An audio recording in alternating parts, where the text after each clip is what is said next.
বাদুড়িয়ার বাগজোলা এলাকার একটি বেসরকারি স্কুলের ঘটনা। ছাত্রীকে শ্লীলতাহানি, স্কুলের কর্ণধারের বিরুদ্ধে অভিযোগ। ক্ষোভে এলাকার মানুষ স্কুল বন্ধ করে দিয়ে স্কুল এবং আবাসিকের ছাত্রছাত্রীদেরকে বাড়িয়ে পাঠিয়ে দিল। ঘটনাস্থলে বাদুড়িয়া থানার পুলিশ। এই বেসরকারি স্কুলের কর্ণধার আশিক ইকবালের বিরুদ্ধেই অভিযোগ। এই বেসরকারি স্কুলটির আবাসিক আছে, ছাত্র এবং ছাত্রীদের আলাদা আলাদা ব্যবস্থা। স্কুলের কর্ণধার আশিক ইকবাল প্রায় দিনই রাতে ছাত্রীদের আবাসিকে গিয়ে ছাত্রীদের সঙ্গে কুরুচিকর ব্যবহার করে, এমনটাই অভিযোগ। এমনকি এই স্কুলের বেশ কয়েকজন শিক্ষিকার সঙ্গে এই কর্ণধার একই ব্যবহার করায় তারা লজ্জায় স্কুল ছেড়ে চলে গেছে বলে অভিযোগ। গতকাল রাত্রে এরকম ঘটনায় এক ছাত্রীর সঙ্গে ঘটে। সেই ছাত্রী আজ ভোরে গোপনে এলাকার মানুষের সাথে সব কথা খুলে বলে। এরপরই এলাকার মানুষ একজোট হয়ে স্কুল বন্ধ করে দেয় এবং স্কুলের ছাত্রছাত্রী এবং আবাসিকের ছাত্রছাত্রীদেরকে বাড়িয়ে পাঠিয়ে দেয়।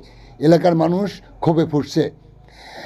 তাদের এই ক্ষোভের কথা বুঝতে পেরে ওই আবাসিক স্কুলের কর্ণধার আশিক ইকবাল এলাকা ছাড়া হয়েছে।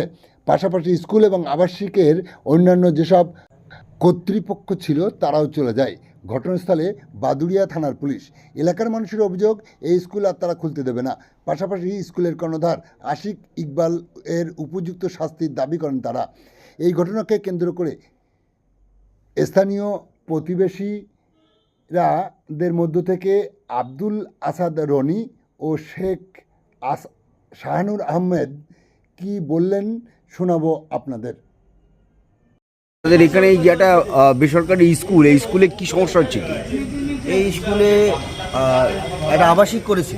আবাসিকে 10-12 বছরের বাচ্চা মেয়েরা ছেলেরা থাকে, তাদের সাথে শারীরিকভাবে হেনস্থর অভিযোগ। বাচ্চারা স্কুলে গিয়ে কান্নাকাটি, ভয়ভীতি পরিবেশ তারা দীর্ঘদিন যাবৎ হচ্ছে, আতঙ্কে বলতে পারতো না। রিসেন্টলি আমরা জানার পরে আজকে তার স্কুলে এসে বন্ধ করেছে এবং প্রশাসনের সহযোগিতা নিয়েছে। স্কুলটা বন্ধ করে দিয়েছেন? স্কুলটা বন্ধ করে দিয়েছে। সব তো দেখলাম সবাই চলে যাচ্ছে ছাত্রছাত্রীরা। হ্যাঁ, ও যা নোংরামি করেছে। কে করেছে? এই আশিক মাস্টার, এই স্কুলের যে ওনার মালিক। আচ্ছা, সে নিজেই রাত্রে সে ওই মহিলা হোস্টেল যারা বাচ্চারা থাকতো তার পাশেই ও থাকতো। রাত বিরাত তাদের ঘরে না জানিয়ে ঢোকা, তাদের মানে শারীরিকভাবে গায়ে হাত দিয়ে বা প্রলোভন দেখিয়ে যেটা করার সেই ধরনের দীর্ঘদিন করতো। সেটা বাচ্চারা তো গার্জেনদের ভয়তে বলতে পারতো না। তা রিসেন্টলি বা আমাদেরকে জানানোর পরে আমরা জানতে পারি, তাই এসে প্রশাসনের সহযোগিতা নিয়ে আমরা শান্তিপূর্ণভাবে স্কুলকে, যাতে আর এই নোংরামি না হয়, স্কুলটা বন্ধ করে দিয়েছি। আগামী দিন প্রশাসনিকভাবে বা এলাকার মানুষ সচেতন, যাতে স্কুলে এই ধরনের না হয়, স্কুলটা বন্ধ হয়ে যায়, এইটাই আমরা চাই। আপনার নাম? আমার নাম শেখ আব্দুল আসাদ রনি। নোংরামো ওর এখানে যারা শিক্ষক পড়াতে আসতো তাদের সাথে ও করেছে, আর তারা লজ্জায় না বলতে পেরে তারা এই স্কুল থেকে কাজ ছেড়ে দিয়ে চলে গিয়েছে। আমাদের কাছে সেই সব শিক্ষকরা চলে গিয়েছে, তারা দূর দূর থেকে আসতো না। তারা কি শিক্ষিকা? হ্যাঁ, শিক্ষিকা, ঠিক আছে, সে শিক্ষিকা সব ম্যাডাম, তারা চলে গিয়েছে।